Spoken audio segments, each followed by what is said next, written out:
मेरे सभी दोस्तों को और मेरी पूरी यूट्यूब फैमिली को छठ पूजा की हार्दिक शुभकामनाएं। तो आज है छठ पूजा का संध्या और मुझे नहीं लगता कि छठ की महिमा से आज कोई भी अनजान है, क्योंकि ये जो त्यौहार है हम बिहारियों का सबसे बड़ा पर्व है। हमारी संस्कृति है, हमारी पहचान है, हमारी जान है, जो भी कह ले, जितना भी कहें वो कम है। क्योंकि ये जो त्यौहार है वो संतान की लंबी उम्र के लिए, संतान प्राप्ति या पारिवारिक सुख समृद्धि और कोई भी मनोवांछित फल की प्राप्ति के लिए ये त्यौहार हम लोग करते हैं। तो वैसे तो ये पहले बिहार, यूपी और झारखंड में मनाया जाता था, यहीं का ये मुख्य त्यौहार था, बिहारियों का ही। लेकिन आज ये ग्लोबल हो चुका है और पूरी दुनिया इसको मना रही है। तो ये जो त्यौहार है काफ़ी अच्छा लगता है मुझे क्या, जितने भी सब बिहारी हैं सबको बहुत अच्छा लगता है। इसका कारण मुझे तो इसमें सबसे अच्छी बात लगती है कि यही एक त्यौहार है जिसमें हम डूबते हुए सूर्य को अर्घ देते हैं, डूबते हुए सूर्य की भी पूजा करते हैं।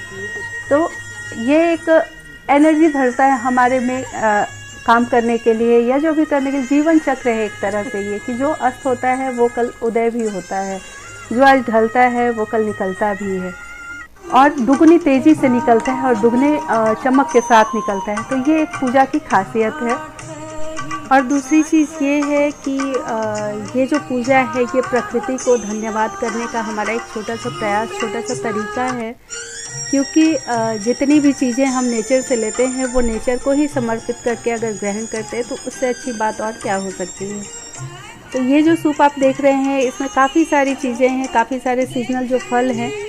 तो बहुत सारी चीज़ें तो जनरल यूज़ में अब नहीं आ रही हैं, लेकिन एक छठ पूजा के कारण ही वो मिलते भी हैं और वो अभी तक हैं, मतलब पूरी तरह से ख़त्म नहीं हुई हैं। जैसे कंद हो गया, सुथनी है या बड़ा वाला नींबू जिसको गागल बोलते हैं हम लोग, तो वो जनरल यूज़ में आए ना आए छठ पूजा में ज़रूर आता है। तो ये सारी चीज़ें हैं, हमारे बच्चे भी जानने लगे हैं। वैसे तो बहुत कम ही जानते हैं, लेकिन बच्चा भी पूछता है ये क्या है। तो इन सब चीज़ों को करने के लिए भी मुझे लगता है कि छठ का होना बहुत ज़रूरी है।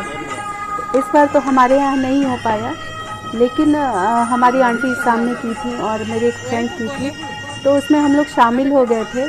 सिर्फ 2 लोगों ने छठ पूजा की थी और हमारी पूरी बिल्डिंग उसमें शामिल हो गई थी। मैक्सिमम हम लोग तो गाँव चले जाते। और ये आप देख सकते हैं कि अर्घ दिलाने में भी सब लोग इकट्ठे हो गए हैं। तो इसमें ऐसा नहीं है कि आपकी पूजा है तो आप ही करेंगे सिर्फ, ये सब एक दूसरे से मिलके हमारी एकता को दिखाता है। छठ घाट पे भी जाने पे वो वहाँ पे ये नहीं दिखता कि कौन अमीर है, कौन गरीब है, कौन बड़ा है, कौन छोटा है। सबकी पूजा की तरीका भी एक ही है और सबका प्रसाद वो भी एक ही होता है। तो ये चीज़, ये पार्ट जो है वो सबसे अच्छा लगता है मुझे इस व्रत का। और इस व्रत का सबसे जो बेस्ट पार्ट है वो मेरे लिए, मुझे लगता है ऐसा, तो वो ये है प्रसाद। और प्रसाद में बना हुआ जो ठेकुआ है, आप पूरे साल कभी भी ठेकुआ बना के खाइए, लेकिन इस ठेकुआ जैसा टेस्ट कभी नहीं आता है। तो इसी के साथ जय छठी मैया, जय सूर्यदेव।